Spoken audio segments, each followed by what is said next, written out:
Good morning students, class 10 mathematics. Now we are going to learn about a new chapter, chapter 8, introduction to trigonometry. ஓகேவா இதான் new chapter இந்த வருஷம் தான் படிக்கிறோம். trigonometric ratio நம்ம இப்ப இதுல பார்க்க போறது trigonometric ratio. Already we have studied right angle triangle படிச்சிருக்கோம். ஓகேவா each என்னது right angle triangle னா 90 டிகிரி இருந்துச்சுன்னா அது என்னது right angle triangle னு சொல்லுவோம். right angle triangle அதோட ratios வச்சு தான் இப்ப பார்க்க போறோம். ஓகேவா இப்போ now பாரு ABCங்கற ஒரு triangle அதுல B at Bங்கிறது right angle சொல்லிருக்கோம். அப்ப அந்த B க்கு ஆப்போசிட் ஆங்கிள் தான் நம்ம என்னன்னு சொல்லுவோம் ஹைபோடென்ஸ் பார்ட். எப்பவுமே ஒரு ரைட் ஆங்கிள் இருந்துச்சுன்னா அந்த ரைட் ஆங்கிளுக்கு ஆப்போசிட் சைடு தான் என்ன சொல்லுவோம் ஹைபோடென்ஸ். லாங்கஸ்ட் சைடு படிச்சிருக்கோம் பை பிதாகரஸ் தியரம் போன சாப்டர்ல படிச்சோம். ஓகேவா so AC is a hypotenuse side. Next பாரு ஆங்கிள் A தீட்டா இல்லனா இது தீட்டான்னு சொல்லுவோம். இந்த ஆங்கிள் A ன்னு எடுத்துட்டோம்னா அதுக்கு பக்கத்துல உள்ள சைடு என்ன சொல்லுவோம்னா அட்ஜசன்ட் சைடு. ஆங்கிள் A இருந்துச்சுன்னா இது அதுக்கு பக்கத்துல உள்ள சைடு தான் adjacent side. Adjacent side is AB. ஓகேவா அதுக்கு ஆப்போசிட்ல உள்ளது இது opposite side to angle A. Angle A க்கு இது என்னது ஆப்போசிட் சைடு. ஓகேவா நெக்ஸ்ட் பாருங்க இங்க ரைட் ஆங்கிள் ட்ரையாங்கிள்ல ஆங்கிள் சிங்கிற ஆங்கிளை வச்சு நம்ம பார்த்தோம்னா ஆல்ரெடி என்ன சொல்லிருக்கேன் ரைட் ஆங்கிள் ட்ரையாங்கிள்னா அந்த ரைட் ஆங்கிள் ட்ரையாங்கிளுக்கு ஆப்போசிட்ல உள்ள லாங்கஸ்ட் சைடு ஹைபோடென்ஸ் அது இஸ் சேம் தான். அப்ப AC இஸ் a ஹைபோடென்ஸ் பார்ட். ஆனா நம்ம போன இதுல என்ன காமிச்சோம் ஏங்கிற ஆங்கிள் எடுத்தோம். இப்போ சிங்கிற சைட நம்ம ஆங்கிள் மென்ஷன் பண்ணோம்னா அதுக்கு பக்கத்துல உள்ள BCங்கிறதா என்னது அட்ஜசன்ட் சைடு. BCங்கிறதா என்னது அட்ஜசன்ட் சைடு. இந்த சிக்கு ஆப்போசிட்ல உள்ள AB இஸ் என்னதுன்னா ஆப்போசிட் சைடு. ஓகேவா இந்த C ஆங்கிளுக்கு ஆப்போசிட்ல உள்ள இந்த AB தான் என்னதுன்னா side opposite to angle C. எதுக்கு சொல்றேன்னா சம் உனக்கு கொடுத்திருக்க ரைட் ஆங்கிள் ட்ரையாங்கிள் அட் ஏதாவது ஒரு ஆங்கிள் சொல்லிருவாங்க. ஆனா ஆங்கிள் AC மாத்தி கொடுத்தாங்கன்னா அதுக்கு ரிலேட்டடா உள்ள ஆங்கிள் எடுத்துதான் என்ன பண்ணணும் இந்த அட்ஜசன்ட் சைடு ஆப்போசிட் சைடு பார்த்து எழுதி சம் போடுவோம். அதுக்காக தான் திரும்ப ஒரு வாட்டி அகைன் ரிவைவ் பண்றேன். ஓகேவா சிங்கிற ஆங்கிள் எடுத்தோம்னா சிக்கு பக்கத்துல உள்ள சைடு அட்ஜசன்ட் சைடு அந்த சிக்கு ஆப்போசிட் உள்ள சைடு ஆப்போசிட் சைடுன்னு சொல்லுவோம். ஓகேவா போனதுல ஏனா ஏக்கு பக்கத்துல உள்ளது அட்ஜசன்ட் அதுக்கு ஆப்போசிட்ல உள்ளது opposite side. Hypotenuse is the same part. ஓகேவா நெக்ஸ்ட் பாரு இப்போ ஆங்கிள் A இந்த ரைட் ஆங்கிள் அட் A என்னது B. ABC is a right angle triangle at right angle is B. Angle A வை நம்ம ஆங்கிள் A எடுத்துக்கிறோம். அப்படின்னா என்னது அந்த B க்கு ஆங்கிளோட ஆப்போசிட்ல உள்ளது ஹைபோடென்ஸ் பார்ட். ஆங்கிள் A க்கு உள்ளது அட்ஜசன்ட் ஆங்கிள் அந்த ஆங்கிள் A க்கு ஆப்போசிட்ல உள்ளது opposite side to angle A. ஓகேவா இப்போ நெக்ஸ்ட் பாரு அத யூஸ் பண்ணி தான் ஃபார்முலா பார்க்க போறோம். sin ஆஃப் ஆங்கிள் A இதோட நேம் என்னதுன்னா sin ஆஃப் ஆங்கிள் A. இது ஷார்ட் ஃபார்ம்ல எப்படி சொல்லுவோம்னா sin A. sin A அடுத்து cosine ஆஃப் ஆங்கிள் A இது எப்படி சொல்லுவோம்னா cos A. நெக்ஸ்ட் பாரு tangent ஆஃப் ஆங்கிள் A னா tan A. ஓகேவா இந்த மூணு தான் இம்பார்ட்டன்ட். இதை வச்சு தான் ரிப்பீட்டட் எல்லா சம்மும் போடுவோம். sin A, cos A and tan A. இதுதான் trigonometric 3 ratios. ஓகேவா sin A னா is equal to side opposite to angle A. ஓகேவா sin A னா அதோட ஃபார்முலா என்ன side opposite to angle A by hypotenuse. side opposite to angle A என்னது BC by hypotenuse is AC. ஓகேவா so sin A equal to side opposite angle to A by hypotenuse. so BC by AC. next பாரு cos A. cos A னா adjacent side to A by hypotenuse. adjacent side என்னது AB divided by hypotenuse. ஓகேவா so AB by AC. next tan A. tan A னா side opposite to angle A by adjacent to side angle A. ஓகேவா opposite by adjacent அதுதான் tan A. ஓகேவா opposite is BC by AB. ஓகேவா so sin A னா opposite angle by hypotenuse. cos A னா adjacent side by hypotenuse. tan A னா opposite sides divided by adjacent side. ஓகேவா இது use பண்ணி தான் சம் பண்ணுவோம். நெக்ஸ்ட் பாரு cosecant of angle A.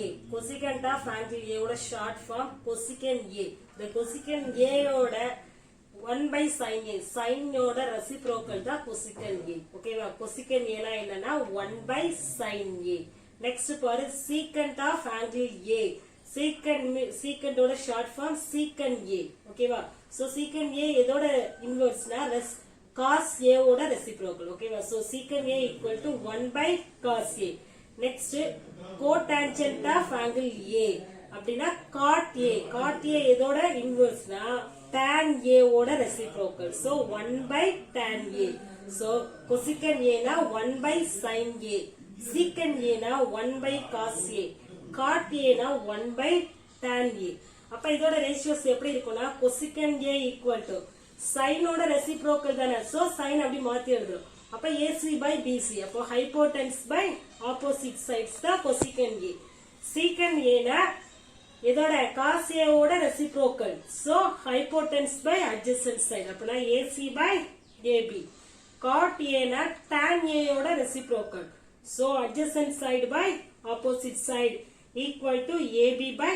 BC ஓகேவா அப்போ ஃபர்ஸ்ட் பாரு sin a cos a tan a and cosecant a secant a cot a are the ratio of the trigonometry ஓகேவா இதோட ரேஷியோஸ் இது வச்சு தான் நம்ம என்ன பண்ணுவோம் சம் பாப்போம் நெக்ஸ்ட் பாரு இதுல நம்ம என்ன சொல்லிருக்கோம்னா cosecant of angle a ன்னு தான் சொல்லிருக்கோம் அதே மாதிரி sin of angle a தான் அதோட ஷார்ட் ஃபார்ம் தான் sin a is not sin into a இது ரெண்டே ப்ராடக்ட் பண்ண கூடாது ஓகேவா sin a னா என்ன மீனிங்னா sin of angle a ங்கறதா மீனிங் எல்லாத்துக்குமே அதே மாதிரி cos of angle a tan of angle a that is not a product of sin into a ஓகேவா வேல்யூ கிடையாது இதோட meaning sin of angle a ஓகேவா next example 1 is given tan a equal to 4 by 3 find other trigonometric ratio of the angle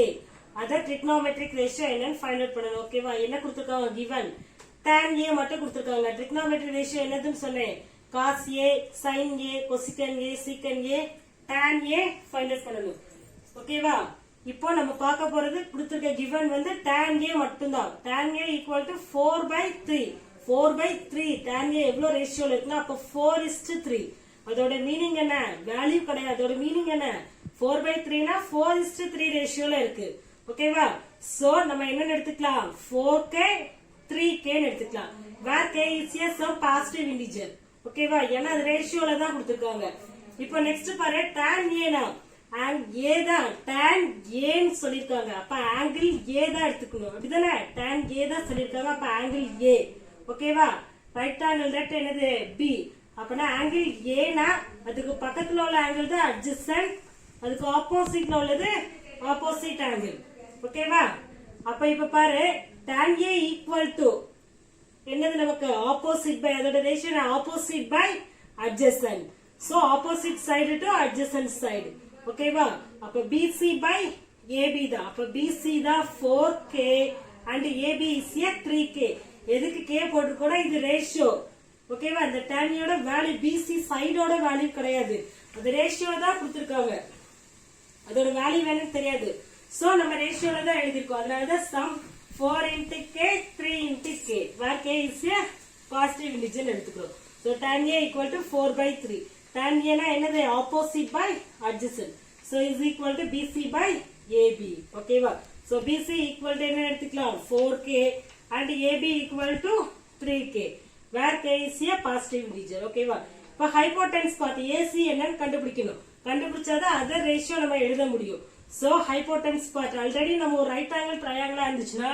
Pythagoras theorem படி longest side equal to square of other two sides ன்னு படிச்சுக்கோ so longest side is என்னது AC so AC squared equal to AB squared plus BC squared by using Pythagoras theorem ஓகேவா so AC squared equal to AB என்னது AB squared is 3k the whole square and BC is என்னது 4k the whole square plusல இருக்குறதுனால எப்படினாலும் எழுதிக்கலாம் மாத்தி எழுதிருக்கு ஓகேவா so 4k the whole square is 4 க்கு ஸ்கொயர் தான் k க்கு ஸ்கொயர் தான் so 4 squared அப்ப 4 4s are என்ன 16k squared அதே மாதிரி 3 squared into k squared so 3 3s are 9k squared ஓகேவா k squared சேமா இருக்குறதுனால numbers ஆட் பண்ணிக்கலாம் so 16 plus 9 is என்னது 25 so 25k squared we get என்னது 25k squared அப்ப AC squared is equal to 25K squared இருக்கு.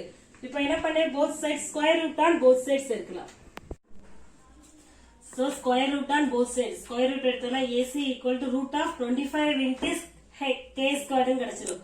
25 எப்படி எழுதலாம்? 5 into 5. K squared K into K. So rootல இருந்து வெளியில எடுக்கிறப்போ 2 5 இருந்துச்சுன்னா ஒரு 5 தான். 2 K இருந்துனா ஒரு K வெளியில வரும். So A equal to 5 into K கிடைச்சிச்சு. ஓகேவா? So மற்ற ரேஷியோ எழுதலாம். அடுத்த ரேஷியோஸ் என்னது? sin A. நமக்கு tan A மட்டும் தான் கொடுத்தாங்க. sin A cos A எழுதலாம். sin A equal to sin A தான். ஓகேவா? இப்போ sin A equal to என்னது? opposite by hypotenuse. So opposite is here BC by AC. ஓகேவா? BC by AC is equal to BC என்ன கொடுத்திருக்காங்க? 4K. இப்பதான் hypotenuse என்னன்னு கண்டுபிடிச்சோம் 5K. So 4K 5 divided by 5K. K same இருக்கா? cancel ஆயிடும். So we get 4 by 5. So sin A equal to 4 by 5. Next பாரு cos A. Cos A na adjacent by hypotenuse. ஓகேவா? So adjacent side என்னது? AB. AB by AC is equal to 3K by 5K. ஓகேவா? 3K by 5K. K cancel ஆயிடும். So 3 by 5. Next பாரு cot A. cot A na இதோட inverse. tan A யோட inverse. So 1 by tan A. ஓகேவா? cot A இதோட reciprocal tan A யோட. So 1 by tan A equal to tan A க்கு already என்ன பார்த்தோம்? 4 by 3. So அதோட reciprocal எழுதுறப்போ என்ன வரும்? 3 by 4. Next பாரு cosecant A இதோட reciprocal sin A ஓட. So cosecant A equal to 1 by sin A. sin A என்ன find out பண்ணிருக்கோம்? 4 by 5. அப்பனா cosecant A என்ன வரும்? 5 by 4. Next secant A. secant A இதோட reciprocal cos A ஓட. So secant A equal to 1 by cos A. cos A என்ன find out பண்ணிருக்கோம்? 3 by 5. So secant A equal to என்ன வரும்? அதோட reciprocal 5 by 3. ஓகேவா? Therefore the find out the other ratios. Okay,